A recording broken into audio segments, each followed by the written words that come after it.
Depi mbok kirimi film-film. Assalamualaikum warahmatullahi wabarakatuh. Perkenalkan, nama saya Aziza Nuraini dari Prodi Pendidikan Ekonomi 2020A. Di sini saya ingin menjelaskan sekaligus mempraktekkan media pembelajaran menggunakan OBS Studio melalui PPT.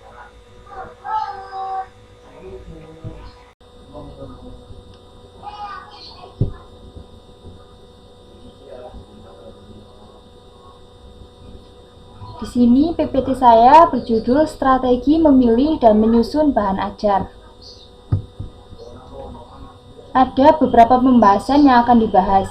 Yang pertama yakni mengenai hakikat bahan ajar dalam pembelajaran, kedua fungsi bahan ajar, tiga prinsip-prinsip pemilihan bahan ajar, empat langkah-langkah memilih bahan ajar, kelima alasan penyusunan bahan ajar, enam pemilihan materi bahan ajar dalam pembelajaran berbasis kompetensi, 7. Identifikasi jenis materi pembelajaran, 8. Penentuan cakupan bahan ajar, 9. Penentuan urutan bahan ajar, 10. Sumber bahan ajar, dan 11. Bahan ajar di era pandemi COVID-19.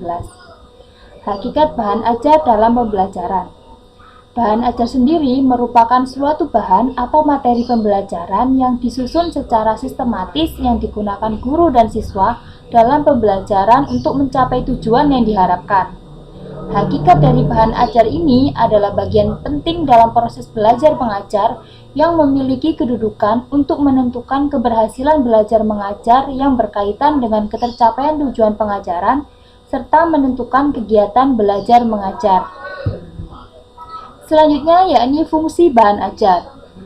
Terdapat dua fungsi bahan ajar. Yang pertama bagi pengguna, yakni tenaga pendidik, guru dan dosen, dan peserta didik siswa maupun mahasiswa. Yang kedua bagi metodologi pembelajaran yang digunakan. Terbagi menjadi tiga, yaitu pembelajaran gaya klasik, pembelajaran individu, dan pembelajaran berkelompok.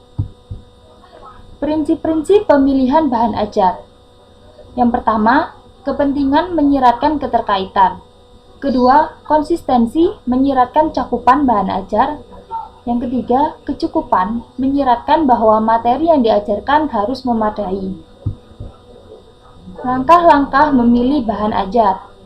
Terdapat dua langkah-langkah. Yang pertama yakni analisis kebutuhan bahan ajar. Yang pertama, menganalisa kurikulum. Dua, pemeriksaan sumber belajar. Ketiga, memilih dan menentukan bahan ajar. Untuk mengumpulkan peta bahan ajar terbagi menjadi tiga.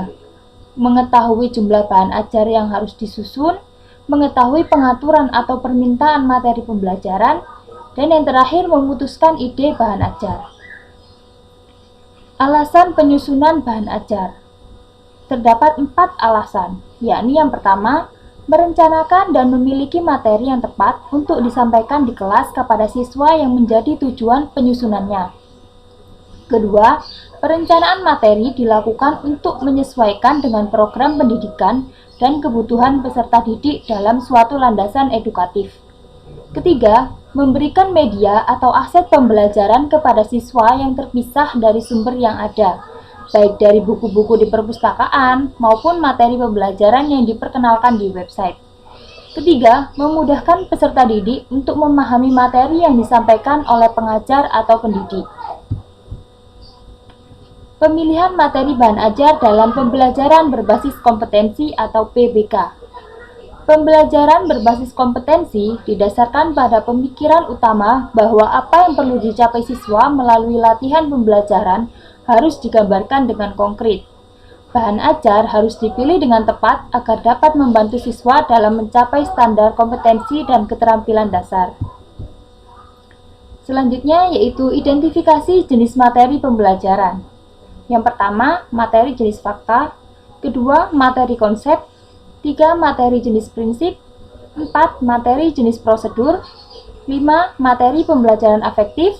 Dan 6. Materi pembelajaran psikomotorik. Penentuan cakupan bahan ajar.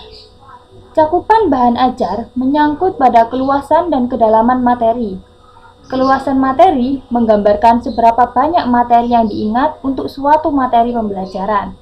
Sedangkan kedalaman materi menyangkut bagaimana merinci ide-ide yang terkandung di dalamnya harus dipelajari atau didominasi oleh siswa. Semakin tinggi tingkat sekolah, semakin luas cakupan perspektif yang dipertimbangkan dan semakin banyak poin demi poin yang direnungkan setiap sudut pandang. Selanjutnya, penentuan urutan bahan ajar terbagi menjadi dua pendekatan atau metodologi.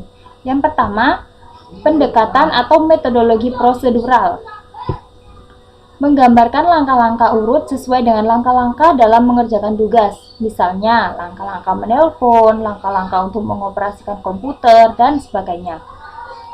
Dan yang kedua, metodologi atau pendekatan hierarkis, menggambarkan susunan berlapis-lapis dari bawah ke atas atau atas ke bawah. Materi masa lalu harus dikonsentrasikan terlebih dahulu sebagai hal yang esensial untuk berkonsentrasi pada materi berikutnya. Sumber bahan ajar. Di sini terdapat beberapa sumber bahan ajar.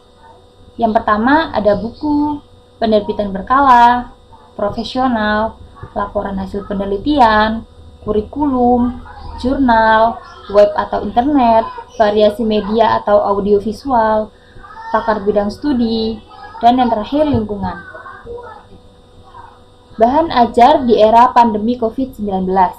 Terdapat beberapa bahan ajar di sini. Yang pertama, project based learning, daring method, luring method, home visit method, integrated curriculum, blended learning, pembelajaran melalui radio, pembelajaran melalui televisi. Baik, sekian dari saya. Mohon maaf bila ada salah dan kekurangannya. Saya akhiri. Wassalamualaikum warahmatullahi wabarakatuh.